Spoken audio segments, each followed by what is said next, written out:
Assalamualaikum warahmatullahi wabarakatuh. Teman-teman, kembali lagi di channel YouTube saya, Khairun Imam. Gimana nih kabar kalian? Semoga kita semua selalu diberi kesehatan, kemudahan, dan juga limpahan rezeki dari Yang Maha Kuasa, teman-teman ya. Nah, di video kali ini kita akan mendengarkan sebuah kabar yang sangat mengejutkan datang dari Polda Metro Jaya, yang dimana beberapa waktu yang lalu 2 atau 3 penyidik Polda itu datang langsung ke Universitas Yamaguchi, Jepang untuk mengklarifikasi, mengambil data mengenai Rismon Hasyiholan Sianipar yang selama ini mengaku-ngaku sebagai ahli digital forensik, sebagai peneliti, sebagai akademisi yang mengandalkan ijazah S2 dan S3 yang dari Yamaguchi-nya, teman-teman. Dan kemarin penyidik Polda ini ternyata sudah kembali ke tanah air dan membawa kabar yang sangat-sangat menggembirakan bagi masyarakat Indonesia, khususnya para pendukung Presiden ke-7 Bapak Joko Widodo. Nanti kita simak ya seperti apa kabar yang membahagiakan itu, teman-teman. Nah, selain itu saya juga punya video di mana RS konon kabarnya sih diangkut dan dijemput oleh pihak kepolisian. Apakah RS ini RS yang selama ini membuat gaduh bangsa kita? Apakah RS ini adalah RS yang selama ini menyerang dan merendahkan keluarga Pak Jokowi? Apakah RS ini RS yang kemarin mau kabur ke Australia? Waduh, nanti kita simak videonya. Karena terakhir kita akan mendengarkan.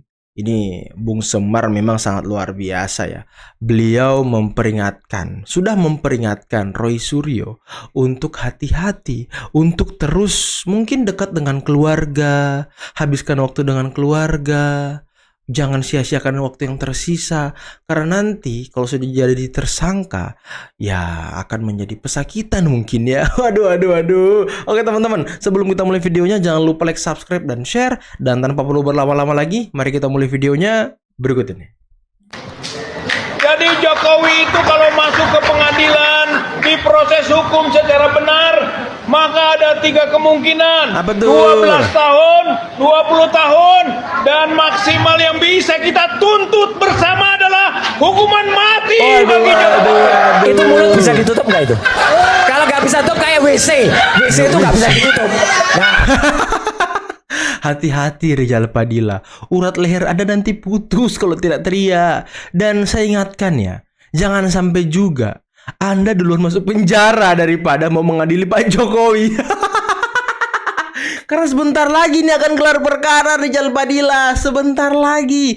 Tunggu giliran Anda ya. Silahkan Anda berkuar-kuar sekarang. Besok Anda akan nangis menjerit-jerit. Jadi kita hari ini akan menjadikan pertemuan kita hari ini konsolidasi start untuk Nepalis Indonesia. Apa lagi Jangan pernah kan? selangkah ragu. Penjahat-penjahat negara, jangan bilang Jokowi tidak bisa ditangkap. Siap kita untuk menangkap Jokowi. Tangkap Jokowi. Banyak yang nggak berani ngomong, udah diam-diam aja. Nggak ada yang berani. Siap tangkap Jokowi. Takut Tangkap semua. Jokowi. Menyesal lihat PAN seperti ini kan. Partai yang menurut saya, aduh, kalau tidak pragmatis begini udah hilang nih partai, saya kira gitu. Anda silakan dulu menghina-hina, nggak apa-apa. Enggak, ini orang, ya kan? Masa ini kadang-kadang dia kalau ngeritik Jokowi dia lebih hebat dari Jokowi loh. Betul. Mengeritik Prabowo dia lebih hebat dari Prabowo. Oh iyalah. Ini yang saya lihat ini begitu. Sekarang tapi tanya, begitu dikasih kesempatan untuk memimpin demonstrasi aja, yang datang cuma 100 orang, 150 orang. Coba. Bukan hanya memimpin demo, Pak, bukan. Ketika dia dipercaya sebagai komisaris apa-apa gitu, Pelindo ya kan, dipecat 2 kali. Mulutnya doang yang bisa keluar-keluar, tapi nggak bisa kerja manusia ini.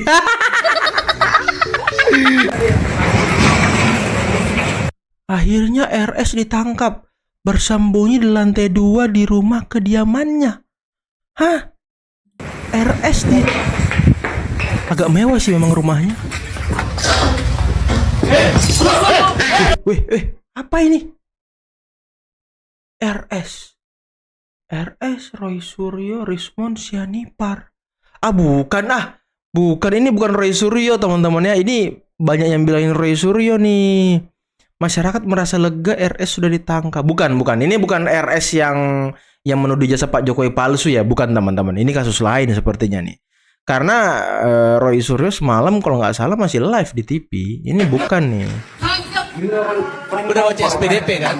Menghinanya di Orang-orang agama yang menjadi ahli di bidang digital forensik hari ini sudah di Polda Metro Jaya. Ternyata apa? Ternyata tim dari kepolisian yang beberapa hari yang lalu dikabarkan berangkat ke Jepang, ke Yamaguchi University, juga sudah pulang. Mereka mensinkronkan informasi dan data dengan tim dari alumni Universitas Gadjah Mada selaku para ahli digital forensik. Ini saya juga baru mendapat beritanya sekitar beberapa menit yang lalu.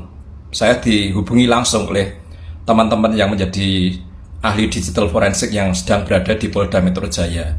Wow, ini info mengembirakan bagi seluruh bangsa Indonesia, dan mudah-mudahan ini menjadi titik balik sekaligus menjadi akhir dari drama tuduhan ijazah palsu yang telah menyita perhatian publik dan telah memecah publik sekian lama. Ternyata tim kepolisian yang berangkat ke Yamaguchi, Jepang sudah kembali ke tanah air. Dan menurut informasi dari kawan kami Kagama yang sudah berada di Polda Metro Jaya, fake 100% bahwa data-data Rismond di Yamaguchi University palsu. Nah, ini teman-teman kami yang dari Kagama, para ahli digital forensik dipanggil ke Polda Metro Jaya untuk mensinkronkan itu. Tapi setelah kabar ini beredar bahwa ijazah Rismond benar-benar 100% palsu ya kan, menurut informasi yang sekarang kita saksikan, dia itu ngaku-ngaku lagi kalau S2-nya dari Australia. Bisa-bisa ya dia ngaku S2-nya dari Australia, teman-teman. Kan kocak. Dan itu ada di video saya kemarin, teman-teman. Di video saya semalam. Nah, silakan Anda tonton di situ. Dia ngaku-ngaku lagi loh sebagai S2 Australia. Kan konyol. Nanti kalau di Australia ditelusuri dan terbukti palsu juga, nanti dia mau ngaku S2 mana, Yaman? Rismond. Apalagi di buku baru dia soal apa waktu itu ya? Nah, dia sudah tidak menggunakan titel S2, S3 Yamaguchi-nya, teman-teman. Ini sudah takut dia sebenarnya. Untuk mensinkronkan hasil analisa mereka, data-data mereka sekaligus dengan data-data dari pihak kepolisian yang pulang dari Yamaguchi University. Ini kabar baik. Artinya apa? Salah satu pentolan dari teroris itu bisa kita pastikan akan jatuh menjadi pesakitan. Iya, maksud saya begini ya, ini kan sudah sangat clearance ya soal proses hukumnya. Sekarang sudah masuk penyidikan. Saya setuju sama Pak Hipnu tadi bahwa memang butuh kehati-hatian. Ratusan orang juga dijadikan saksi oleh pihak kepolisian.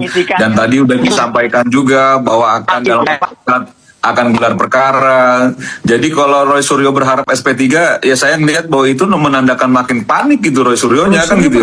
Karena sesungguhnya saya sejak awal meyakini bahwa ini sudah ditemukan bukti-bukti dan fakta hukum yang cukup akurat ya dan cukup valid sehingga polisi sudah masuk proses penyidikan. Jika itu tidak ditemukan pasti tidak masuk proses penyidikan, tinggal lagi gelar perkara. Persoalan apa yang disampaikan Roy Suryo kan itu kegelisahan Roy Suryo saja karena memang ini sudah dia bayangkan betul jika ini sudah diumumkan sebagai tersangka bukan main-main ini, dia harus melewati juga proses hukum yang dilakukan dengan sanksi hukum yang nanti juga dijatuhkan. Nah, bahwa banyak orang bicara misalnya begini, kok kenapa Pak Jokowi menyampaikannya bukan di peradilan? Peradilan kan belum, tapi kalau pihak kepolisian minta sudah diberikan langsung oleh Pak Jokowi. Kalau Pak Jokowi memberikan kepada para relawan atau pada siapapun, itu haknya Pak Jokowi, jangan diprotes juga kalau dia nggak mau ngasih Roy Suryo dan kawan-kawan, itu haknya Pak Jokowi, dia mau memberitahu ke siapapun ijazahnya karena itu memang milik dia kan gitu. Jangan juga akhirnya seolah-olah ingin membangun narasi-narasi yang sesat gitu. Oke, tapi soal ijazah ini juga sebentar. Sebentar, tapi Ketika rakyat menuntut ijazahnya ditunjukkan, dia dengan enteng mengatakan, saya akan tunjukkan di pengadilan. Rakyat yang mana? Rakyat yang mana ya kan? Rakyat yang mana minta ditunjukkan ijazahnya? Coba tunjuk orangnya ya kan? Cuman muncungmu Roy Suryo sama teman-temanmu itu HP jadul. Kalau kalian perhatikan yang dibawanya HP jadul semua itu. Yang bunyinya Tenonet, tenonet, tenonenet. Ya, coba perhatikan aja. Semua orang yang di bawah semuanya udah kadaluarsa. Itu maksudku happy jadul. Cuman kau sama kelompok happy jadulmu itu aja yang minta ijazah itu ditunjukkan. Kelompok happy jadul ya kan. Jangan kau atasnamakan rakyat. Tidak ada rakyat minta tunjukkan ijazah Jokowi. Sedangkan aku pemilihnya, pendukungnya 2 periode, udah beberapa kali ke sana, udah beberapa kali jumpa, nggak ada aku minta tunjukkan ijazah Bapak Jokowi, nggak ada. Karena aku tahu mana orang yang punya ijazah asli, mana orang punya ijazah palsu. Dari mana? Dari gaya bicaranya. Dari mana? Dari pekerjaannya. Dari mana? Dari karyanya. Dari mana? Dari relasinya dengan banyak orang. Kan begitu. Nah, orang-orang kayak kalian itu cocoknya ijazah palsu. Apa kabarnya Mang Guci? Apa kabar Australia?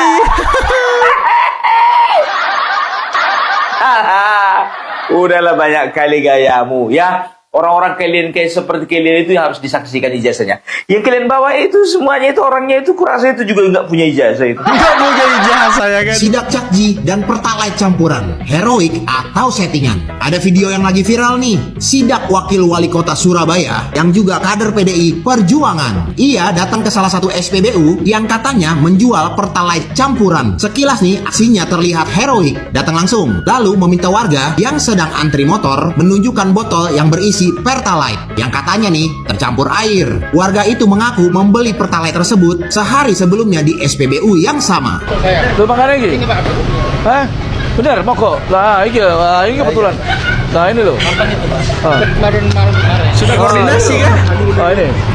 Ini nggak direkayasa. Ini saya ketemunya di sini Sidak ya ini ya. Ini nih yang agak janggal. Kalau memang dia udah tahu bahwa bensinnya jelek, kenapa malah balik lagi antri di tempat yang sama? Betul. Kalau mau komplain, mestinya langsung ke pengelola SPBU, bukan datang lagi dan bawa botol untuk ditunjukin di depan kamera. Ada beberapa keanehan juga nih di videonya. Tim sosmed berbaju kotak-kotak udah siap maju. Saat pengendara berbaju putih datang bersama Cakji, mereka malah memilih pengendara berbaju putih itu. Padahal masih banyak antri yang lain di depan. Selanjutnya, si pengendara itu ngeluarin botol dari kresek. Isinya Pertalite yang katanya dicampur air. Padahal nih, kalau mau ngetes kualitas BBM, ya seharusnya ambil langsung dari nozzle SPBU di tempat. Biar hasilnya valid. Atau langsung lapor resmi ke manajemen SPBU. Bukan cuma tampil di video. Yang gue mau sorot nih, bukan soal sidaknya, tetapi klaim sepihak. Karena nih, setelah dicek oleh Polres, hasilnya justru normal. Pertalite aman, tidak ada campuran. Artinya nih, kita harus hati-hati menilai. Jangan sampai publik terjebak. Kita nih apresiasi niatan Cakji untuk mengawasi distribusi BBM. Tapi caranya jangan viral oriented. Pengawasan publik itu penting, tapi harus tetap profesional dan berbasis data. Bukan panggung untuk pencitraan.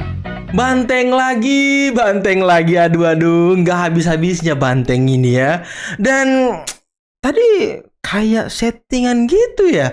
Kemarin mereka menyerang KDM, katanya selalu bawa kamera kemana-mana, selalu viral mana-mana ya kan. Rupanya kader dia sendiri ya, apakah melakukan hal yang sama? Ini yang mesti menjadi pertanyaan, karena ya banyak hal yang janggal teman-teman. Aduh, apakah yang dikatakan Pak Prabowo di pidatonya kemarin itu adalah partai ini? Karena kan Pak Prabowo sempat mengatakan ada pihak-pihak yang kalah pilpres marah, suka ngerjain pemerintah. Waduh. Karena kalau kalian masih ingat investigasi yang dilakukan oleh Tempe, dia kan pernah mengatakan bahwa ada dugaan keterlibatan partai itu dalam aksi demonstrasi kerusuhan di akhir Agustus beberapa waktu yang lalu, teman-teman. Nah, apakah ini ada kaitannya? Apakah mereka sedang berusaha untuk mengerjai pemerintah lagi sekarang, teman-teman? Aduh, ini yang harus kita telusuri bersama. Dan tadi, kabar yang sangat menggembirakan. Penyidik Polda Metro yang datang langsung ke Yamaguchi mengecek data-data Rismon ternyata sudah pulang dan membawa kabar yang sangat membahagiakan. Rismon bisa dipastikan ijazahnya, ya menurut informasi yang disampaikan oleh YouTube penerus pejuang tadi adalah palsu. Apakah ini juga yang menyebabkan Rismond akhirnya mengaku sebagai lulusan S2 Australia? Nah, kan ini ada benang merahnya, ada tarik ulurnya, ada apa ya, kaitan-kaitannya. Nah, ini yang sedang menarik perhatian banyak orang. Karena kan ya belum lama ini alumni Unram juga sempat mengatakan bahwa Rismond ini masuk ke Unram sebagai dosen, tapi sekarang semua orang Unram itu enggan mengomentari Rismond atau enggan mengakui Rismond itu pernah jadi dosen di Unram. Waduh. Apakah di sana Rismond masuk Unram menggunakan ijazah S3 Yamaguchi atau ijazah S2 Yamaguchi? Kalau memang iya, wah ini harus ditelusuri teman-teman. Unram ini kan kampus negeri. Dan kalau kampus negeri biasanya itu kalau mau jadi dosen ya minimal jadi CPNS ya kan. Jadi ya pokoknya ada kaitannya dengan negara lah. Dan kalau dia mendapatkan gaji dari negara ketika jadi dosen menggunakan ijazah yang diduga palsu tadi, nah ini bisa diusut lagi teman-teman. Ini bisa diperkarakan lagi dan Rismond bisa kena lagi. Waduh bertubi-tubi ya. Dan mengenai RS tadi yang katanya digerebek, nah itu bukan RS, bukan Roy Suryo teman-teman. Itu bukan Roy Suryo, sudah dipastikan. Itu kalau nggak salah sih, kalau saya nggak salah ingat ya, saya pernah lihat video itu ketika polisi menggerebek orang Taiwan kah, orang Cina kah, polisi Cina kah, polisi Taiwan kah, pokoknya itu mengenai penipuan-penipuan gitu teman-teman. Kalau nggak salah ya, rumahnya juga rumah mewah waktu itu. Tapi kalau saya salah tolong Anda luruskan di bawah. Tapi yang jelas itu bukan Roy Suryo. Karena semalam dia masih live bersama dengan Bang Semar Mardiansyah di salah satu stasiun TV. Dan di sana Roy Suryo dibabat habis oleh Bung Semar, dipermalukan, ditakut-takutin. Ya bentar lagi jadi tersangka teman-teman ya. Oke lah, mungkin cukup sekian dulu video kali ini. Tapi tadi Pak Polisi si Alfian itu Tanjung itu kayaknya perlu dianggut juga deh. Karena dia sudah mengancam mau menepalkan Indonesia, mau mengajak orang untuk bikin rusuh, mau mengajak orang untuk bikin ribut. Ini bahaya nih. Sama juga tadi kayak siapa, Rizal Padilla katanya mau mengadil Jokowi, menghukum mati dan lain sebagainya. Hey Rizal Padilla, jangan sampai Anda di luar masuk penjara gitu loh. Jangan sampai omongan Anda itu agak-agak berbahaya. Jadi harap direm-rem, disaring-saring. Jangan-jangan 2 minggu ke depan atau 3 minggu ke depan Anda sudah masuk bui. Oke lah, mungkin cukup sekian dulu video kali ini. Jangan lupa like, subscribe, dan share videonya. Akhir kata, billahi taufiq wal hidayah. Wassalamualaikum warahmatullahi wabarakatuh. Bye-bye.